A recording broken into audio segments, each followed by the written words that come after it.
Notre prochain invité, je l'ai rencontré il n'y a pas si longtemps, il y a presque 1 an maintenant, Alex. Je l'ai rencontré en fait lors d'une retraite de coaching humaniste en camping. Puis c'est ça, on s'est un peu, j'étais un peu fan à chaque fois que, je ne sais pas comme vous, certains photographes, quand vous voyez un autre photographe, le premier truc c'est quelle caméra est-ce qu'il utilise? Quelle lentille est-ce qu'il utilise et tout ça, qu'est-ce qu'il fait, etc. Comme il y a une certaine connivence qu'on veut faire avec cette personne, c'est un peu comme ça que ça c'est venu. Puis je le remercie beaucoup d'être venu, enfin d'être là ce soir. Donc je vous prie de l'accueillir chaleureusement, Alex Tran. Allô! Donc, allô tout le monde. Donc c'est ça, mon nom c'est Alex Tran. Ça c'est le titre ridicule de ma présentation. Donc 4 choses que je fais en tant que photographe qui, je crois, m'aident et qui pourraient peut-être vous aider ou pas. Puis c'est un genre de gros disclaimer que je fais parce que je veux faire attention avec le genre de conseils que j'aimerais partager. Je veux m'assurer que ce n'est pas considéré comme des faits. Donc c'est très spécifique à ma situation. Puis peut-être ça pourrait vous aider ou pas.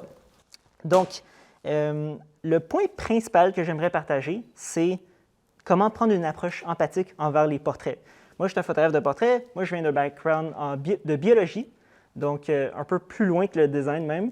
Puis j'ai fait un saut de la bio vers la photo il y a maintenant 7 ans. Puis là, je travaille uniquement en photo. Je voulais commencer avec un peu de contexte pour vous situer de quoi je vais vous parler. Donc, la photographie artistique ou documentaire, ça, c'est mes projets personnels, un peu comme Katia vient de partager. C'est ça que je ferais le plus si je ne pensais pas à l'argent, par exemple. Okay? Donc, ça, plus les snapshots que je considère qui sont les photos personnelles que je fais dans mon quotidien, des photos d'amis, de famille, tout ça. Puis aujourd'hui, je vais vous parler un peu plus de la photographie en tant que service. Donc, ça va être toutes les photos que je prends lorsque quelqu'un m'engage pour prendre des photos. Puis, je voulais juste montrer ce contexte pour que vous sachiez d'où viennent mes expériences puis les conseils que j'aimerais partager parce que ces approches que je vais partager ne s'appliqueraient pas nécessairement dans des portraits, dans un monde artistique ou documentaire, par exemple. Donc, les photos que je fais sont des photos pour des particuliers, des entreprises parfois vont m'engager pour photographier des gens, parfois dans un environnement, dans leur environnement de travail. Une chose que je fais, c'est je photographie les gens même. Donc, je vais rarement photographier des modèles, par exemple. Je ne fais pas de photos de mode, par exemple. Donc, lorsque je prends des photos de gens, j'essaie vraiment de photographier eux. Donc, le côté authentique derrière ça est important pour moi. Je veux que les gens aient l'air confortables dans les photos. Je veux qu'ils aient l'air naturels. Puis, je veux qu'ils aiment leurs photos aussi. Puis, bien sûr, ça, c'est là que l'approche serait peut-être différente avec une série documentaire. T'sais. On n'a pas toujours ce but, cet objectif dans les photos. Et puis, donc, je sais que je passe à travers ces photos assez vite, mais je veux juste vous montrer un peu. Pour moi, ces photos restent assez simples. Je pense pas que mes photos sont super impressionnantes, individuelles. Je ne pense pas qu'elles gagneraient des concours ou quoi que ce soit, mais je pense que ce sont des bonnes photos pour le besoin que j'ai avec ces photos-là, ou que ces gens ont avec ces photos. Puis des fois, ça va être des photos plus éditoriales, par exemple, quand je me fais demander de photographier quelqu'un pour un magazine spécifique. Okay? Puis, donc, une chose que j'ai réalisée quand j'ai commencé à faire ma transition de la bio vers la photo, c'est j'ai consommé beaucoup de matériaux en ligne, des vidéos YouTube, des livres de photos, des DVD, puis toutes les conversations autour des séances de portrait se tournaient autour du côté technique de la photo. Des fois, on parlait de l'éclairage aussi. Puis rarement, rarement, on parlait aussi de comment poser des gens dans les photos.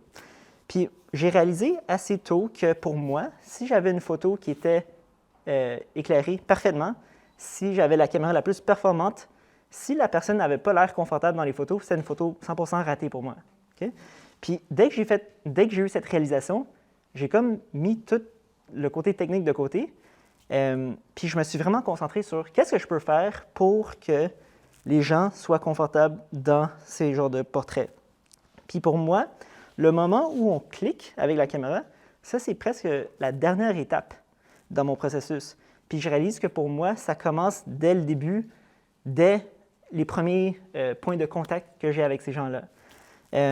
Puis ça, c'est juste un exemple de comment se déroulerait une séance photo avec mes sujets.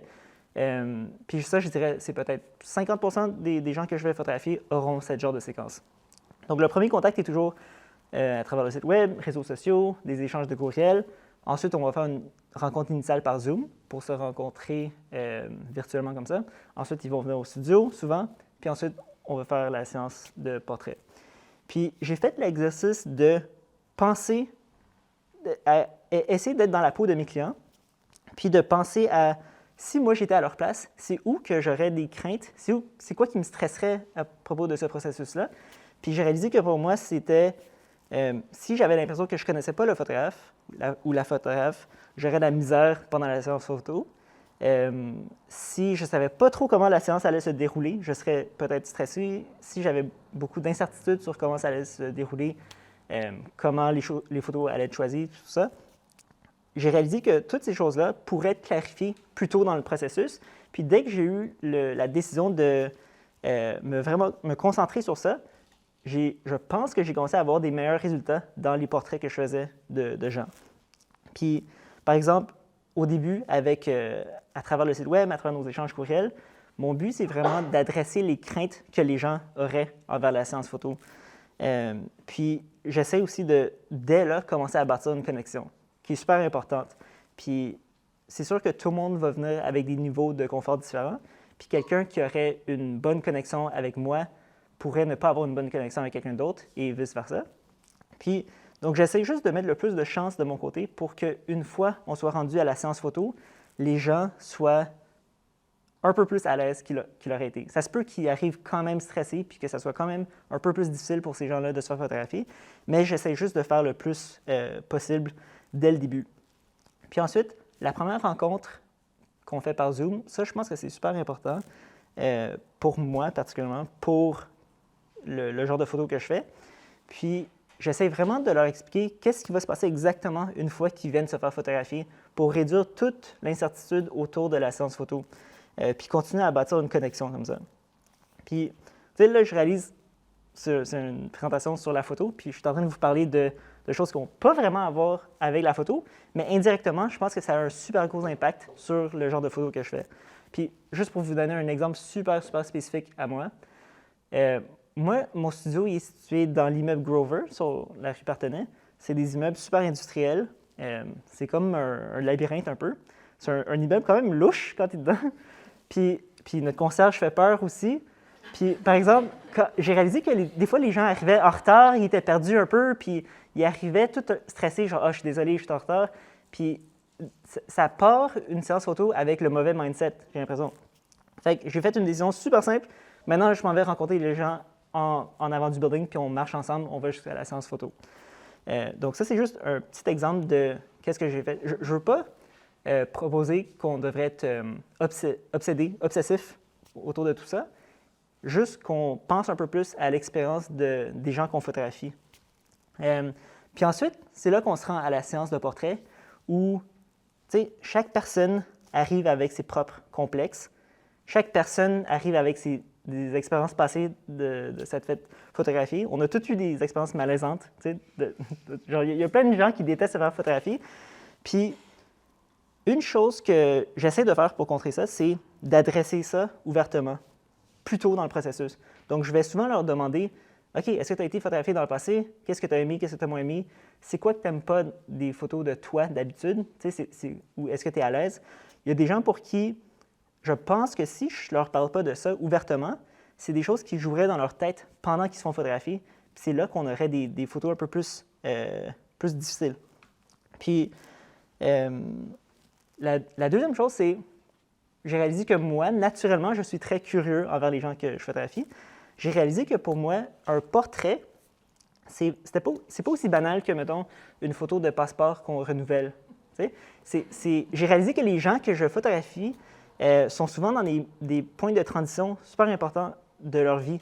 Si on pense à qui a besoin d'une photo, c'est des gens qui sont en changement de carrière, c'est des gens qui vont lancer un nouveau produit ou un projet. c'est des gens qui ont perdu leur job, ils ont besoin de renouveler leur page LinkedIn. Fait que c'est toujours des gens qui sont dans une période super importante de leur vie, j'ai l'impression, puis ils viennent à la séance photo avec cette énergie. Puis je pense que moi, naturellement, je suis curieux d'apprendre tout ça à propos d'eux, puis ça aide à bâtir cette connexion. Puis moi, dans une séance photo, on va prendre les photos, on va les regarder ensemble. Imaginez le scénario où on regarde les photos ensemble, puis il y a une photo d'eux qui apparaît, qui est une vraiment mauvaise photo d'eux. Une photo vraiment malaisante, ils n'ont pas l'air confortables dans les photos. Il y a comme deux scénarios possibles. Imaginez, dans le scénario A, la personne voit cette mauvaise photo d'elle-même, se referme sur elle-même, puis commence à penser genre « Ah, je suis tellement pas photogénique », puis devient gênée. Puis scénario B, quand cette mauvaise photo d'elle apparaît, genre les deux, on rit, puis on est crampé. Puis on passe à la prochaine. Fait qu'est-ce que je peux faire pour créer des scénarios comme scénario B? Qu'est-ce que je peux faire dans tout ce processus pour set le stage pour avoir ce genre de réaction? Je pense qu'on a plus dans le contrôle qu'on le penserait. Puis c'est pas simplement « Ah, cette personne est photogénique ou pas ». Je pense qu'on a plus de leviers pour jouer avec ça. Donc, ça, c'est... S'il y avait un punch dans ma présentation, c'est vraiment ça. Essayez de prendre une approche empathique envers le portrait. Les trois prochains points vont être un peu plus rapides, mais le deuxième, c'était de réaliser qu'il fallait que je crée plus et que je sois plus sélectif avec ce que je faisais. Donc, juste pour vous illustrer ça, c'est très simple comme point. Mettons qu'ici, ça paraît, j'ai un background en sciences, j'aime les graphes, tout ça. Bon, donc, mettons qu'ici, dans la colonne de gauche, on a des photos de qualité 1 étoile sur 10, puis à droite, complètement, on a des photos de qualité 10 étoiles sur 10. Puis mettons que ces barres représentent l'ensemble des photos qu'on prend à travers une année. Okay? On va faire beaucoup plus de photos qui sont moins bonnes, puis on va plus rarement faire des photos qui sont excellentes. Okay? Première chose que j'ai réalisé que je pouvais faire pour simplement avoir plus de photos qui sont de plus haute qualité, c'est très simple, juste prendre plus de photos. Okay? Puis, donc, c'est super simple, mais je veux m'assurer que ce n'est pas simplement juste cliquer plus souvent pendant une séance photo, c'est trouver plus de projets, trouver plus d'opportunités, sortir plus souvent de sa maison avec sa caméra. C'est ça que je veux dire par prendre plus de photos. La deuxième chose, c'est qu'on a tous un genre de seuil où on se dit « Mes photos, 1 à 3 étoiles, je ne les partage pas, elles ne sont pas assez bonnes. Le reste, on peut les partager avec le public sur notre site web, sur notre blog, tout ça. »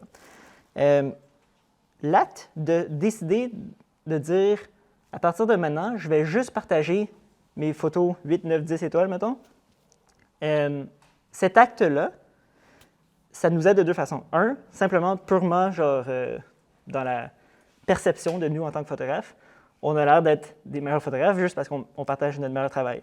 Mais d'activement penser à « OK, à partir de maintenant, je vais être plus sévère sur moi, je vais être plus sévère sur ce que je me permets de publier », ça nous permet de nous entraîner, notre œil, pour que les prochaines séances photos, on va déjà penser à ces choses-là. Donc, ça nous aide de deux façons d'être plus sélectif.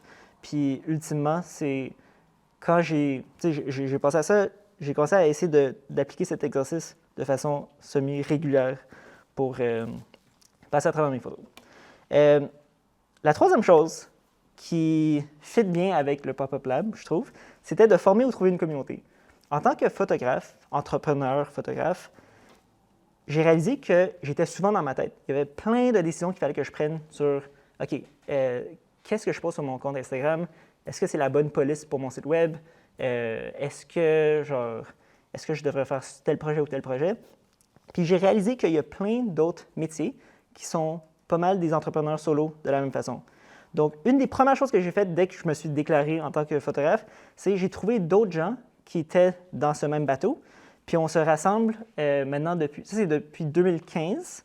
C'est comme une formule des groupes mastermind. Je ne sais pas si vous connaissez. Mais l'idée, c'est que chaque semaine, nous, on se donne un petit check-in en ligne. On partage qu'est-ce qui va bien dans notre entreprise ou dans nos créations, dans nos œuvres, qu'est-ce qui va moins bien. On se pose des questions, on s'entraide. Puis ensuite, une fois par mois, on a un souper où on va un peu plus en profondeur. Puis, c'est un groupe quand même différent, de gens de milieux quand même différents, Puis, donc, par exemple, moi, je suis ici en photo, il y a des gens en théâtre, en illustration. Puis, c'est une des meilleures choses que j'ai faites. Puis, c'est quelque chose que j'encouragerais tout le monde qui se retrouve à penser ah, j'aimerais avoir une équipe, tu sais. C'est super cool de former ce genre de groupe, de collectif. Puis, à travers les années, tu sais, notre groupe a varié on était de 4 personnes à 8 personnes. Le groupe continue à évoluer, à changer. Donc, c'est quelque chose qui pourrait être même, tu sais, dans le contexte de Pop-Up Lab, par exemple, je suis sûr qu'il y a plein de gens qui sont dans ce même bateau d'être des entrepreneurs créatifs solo. Et le dernier point que j'aimerais prendre, c'est que j'aimerais partager, c'est de prendre une approche scientifique envers l'entrepreneuriat. Puis qu'est-ce que je veux dire par là? J'ai réalisé qu'une des choses que je pouvais faire tôt, c'est d'enregistrer le plus de données possible à propos de mon entreprise. Donc, par exemple, les choses que j'enregistre sont, par exemple, le nombre de demandes de contrats que je reçois par mois, le pourcentage de ces demandes-là qui deviennent des clients réels, le pourcentage d'eux qui disent non, le pourcentage de demandes que moi je dis non, nombre de visiteurs sur mon site, d'où ils viennent, de quelle plateforme, tout ça. Donc ça, c'est toutes des choses qui sont accessibles, qui sont faciles à intégrer dans notre processus. Je sais que ça pourrait avoir l'air intimidant, mais puis une chose que je veux dire, c'est ces nombres-là, dans leur absolu, ne veulent rien dire. Mais j'utilise ça comme un outil de comparaison sur le long terme. Donc, une fois qu'on a ces chiffres-là sur une année, sur 2 années, c'est là que ça peut devenir utile, puis nous aider à faire des décisions. Parce que j'ai l'impression qu'être entrepreneur, photographe, on a tellement de décisions à prendre qui sont des décisions difficiles parfois. Par exemple, est-ce que je devrais augmenter mon prix sur ça ou non? Est-ce que je devrais poster une fois par jour sur Instagram ou non? Tu sais? Puis, avoir ces données-là, ça nous aide à prendre ces décisions-là. Puis, j'essaie aussi de voir par la suite chaque idée que je prends à propos de la photographie, à propos de l'entreprise, comme une hypothèse. Puis, ce que je veux dire par là, c'est... donc, par exemple, l'exemple que je viens de dire, c'est est-ce que je devrais augmenter mes prix en photographie ou pas? On peut poser l'hypothèse de OK, je pense que si je double mes prix, par exemple, je pense que je vais au minimum avoir au moins la moitié des clients que j'avais avant, par exemple. Puis ensuite, en regardant les chiffres qu'on aurait enregistrés, on pourra faire une décision un peu plus fondée sur si c'est la bonne décision ou pas. Donc, ça sonne peut-être un peu compliqué, mais l'idée, c'est que lorsqu'on commence à prendre des décisions, lorsqu'on commence à présenter des idées comme des hypothèses, ça nous éloigne aussi de ces décisions-là. Puis ça rend ça un peu plus facile, mettons, quand il y a des échecs ou des succès, d'analyser ça de façon un peu plus impartielle. Donc, voilà les 4 points dont je voulais vous parler aujourd'hui. Parfait, merci. Puis, donc c'est ça, merci pour votre attention.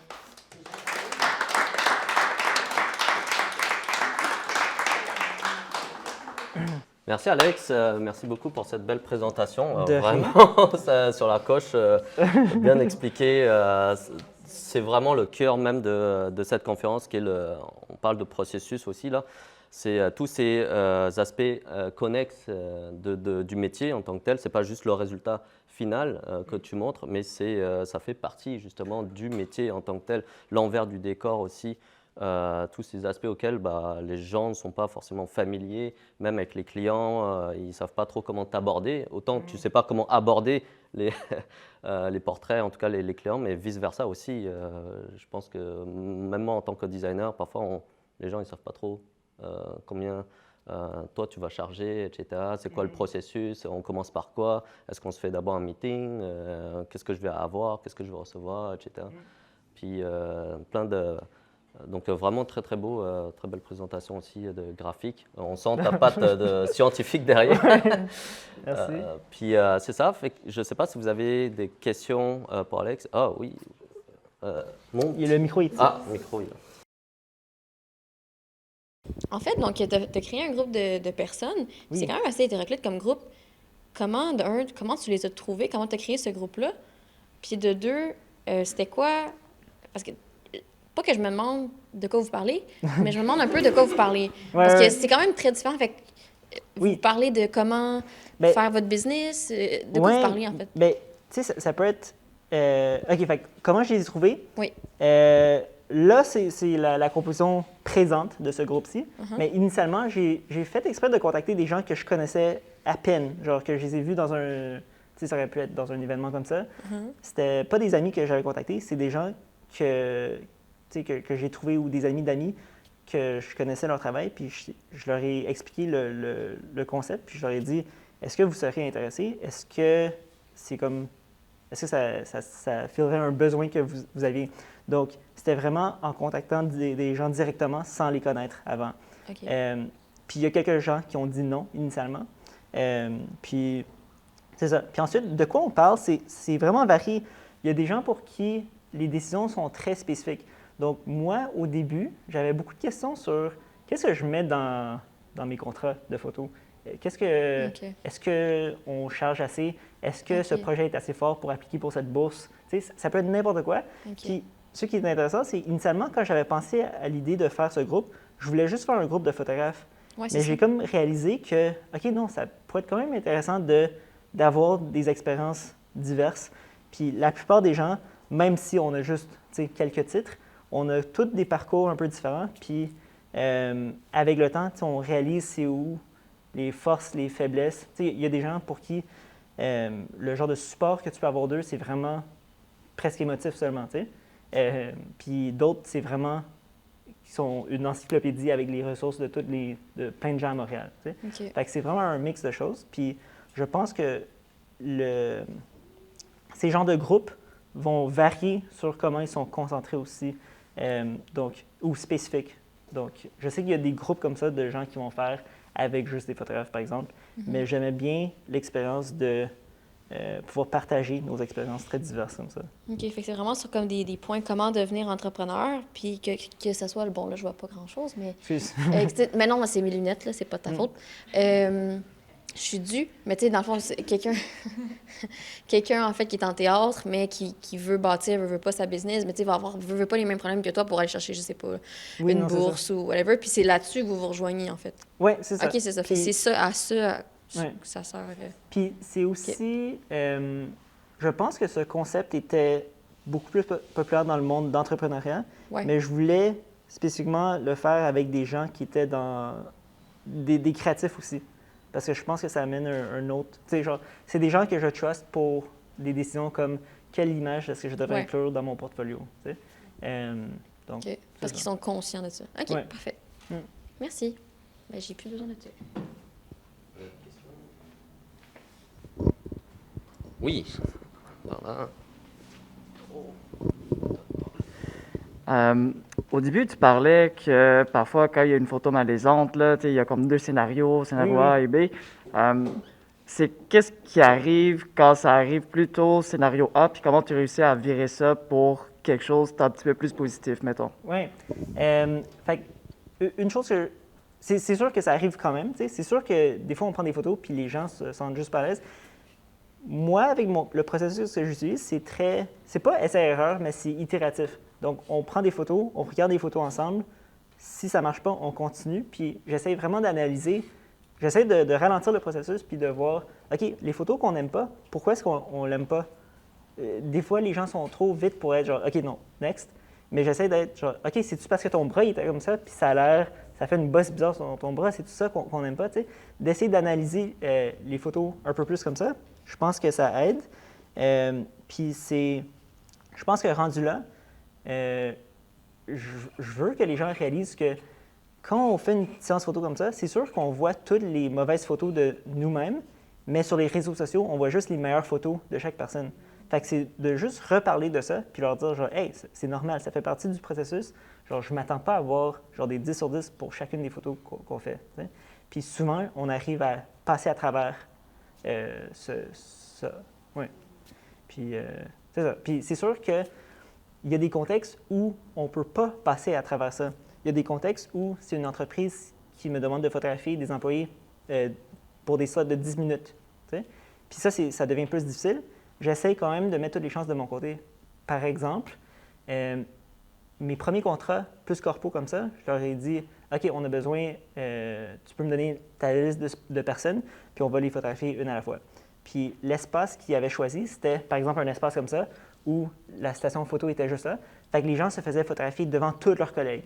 Puis personne n'aimait ça. Puis là, dès que j'ai réalisé que c'était une vraiment mauvaise idée, maintenant, les premières choses que je demande, c'est OK, on a besoin d'un espace privé pour que ce soit juste moi puis la personne. Je veux même pas qu'il y ait une autre personne à côté pour les distraire. Tu sais. La connexion devient importante.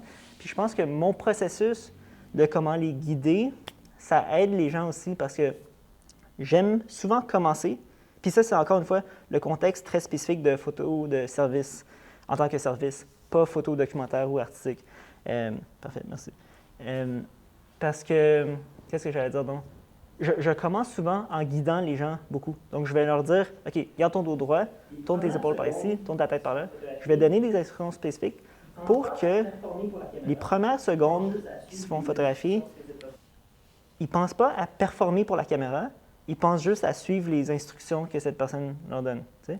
Fait que je pense que ça aide les gens un peu plus stressés dans un contexte où on n'a vraiment pas beaucoup de temps. C'est ça. Merci. Merci. La présentation était super claire, donc j'ai pas de questions sur ça. En revanche, est-ce que vous pourriez peut-être parler rapidement de vos projets personnels? Et j'ai vu que vous faisiez des documentaires. Oui. J'ai des photos prêtes pour ça même.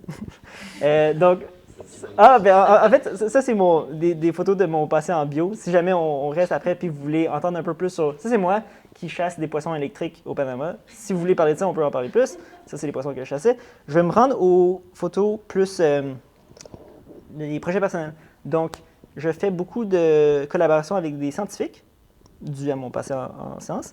Puis j'essaie de... Ça, c'est ma façon de contribuer à la science à travers la communication scientifique, à travers ce genre de photos. Donc, ce sont des photos un peu plus documentaires de scientifiques en action. Puis j'essaie de juste montrer un peu plus au public de quoi ça pourrait avoir l'air. Ça, c'est malade. Ça, c'est... Vous savez, les genres d'insectes qui restent sur les surfaces, sur l'eau?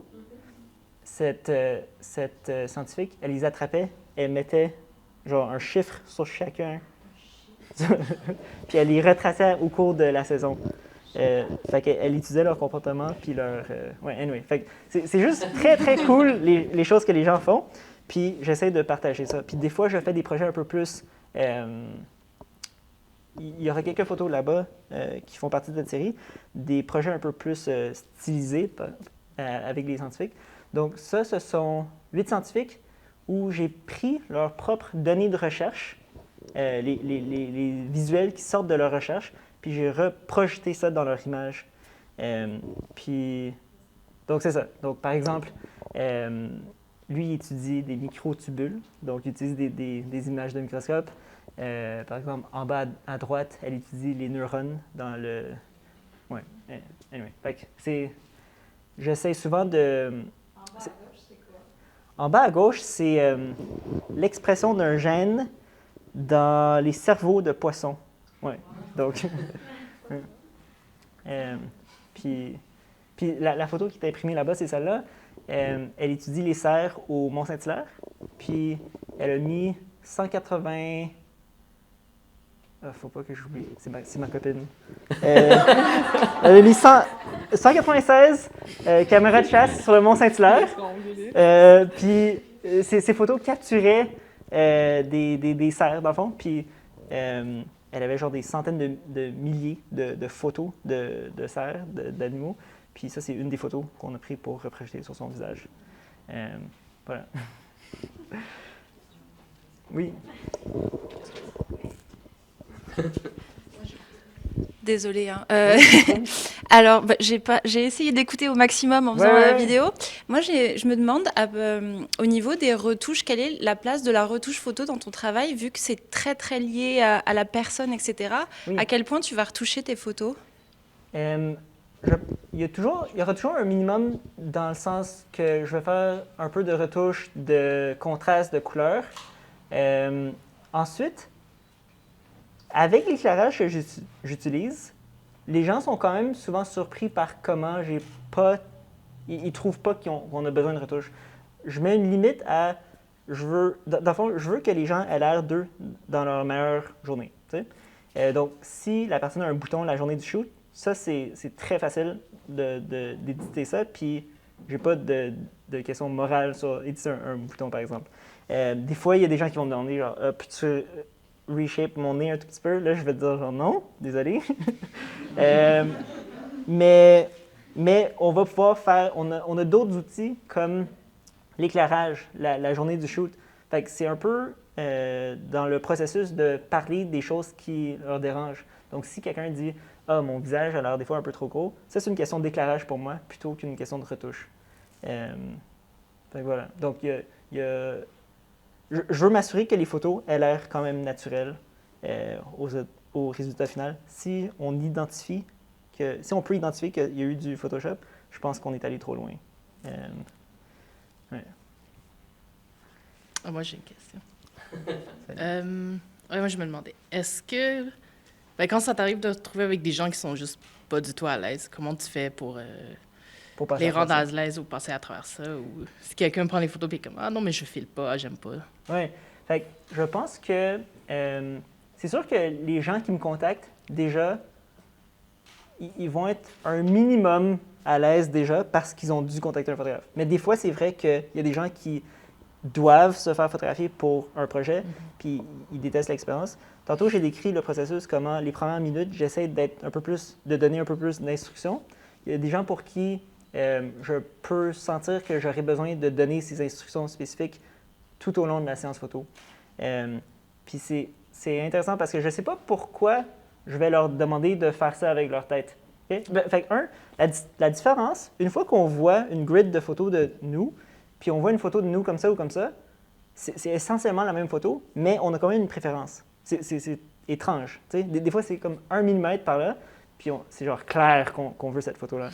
Donc, quand je donne des directives pour des gens, je ne sais pas pourquoi, intuitivement, je vais leur demander de se placer d'une façon ou d'une autre. J'imagine que c'est avec le temps, avec l'expérience, j'ai comme un feeling que j'aimerais qu'il soit un peu plus placé comme ça ou plus comme ça.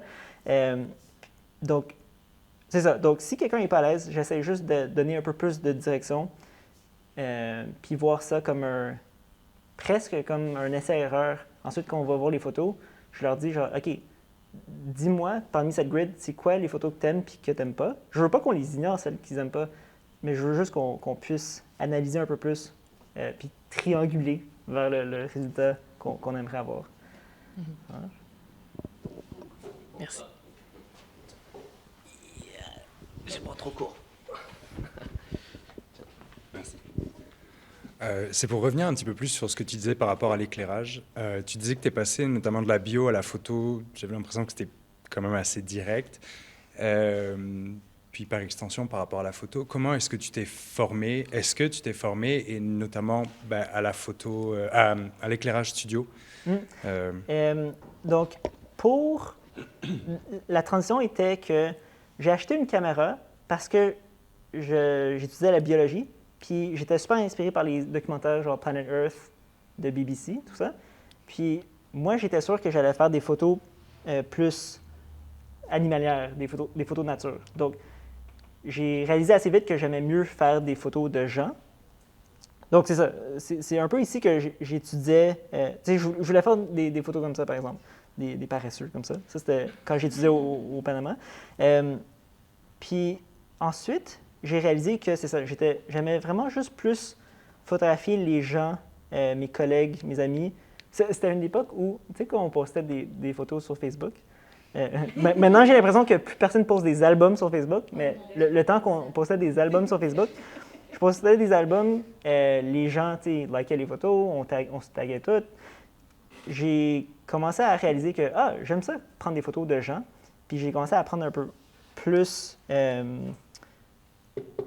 c'était tout en ligne ou dans des livres ou dans des DVD même, que j'ai appris à faire de la photo. Côté éclairage, c'est sûr que c'est un peu plus technique, mais encore une fois, c'était tout en ligne que j'ai appris.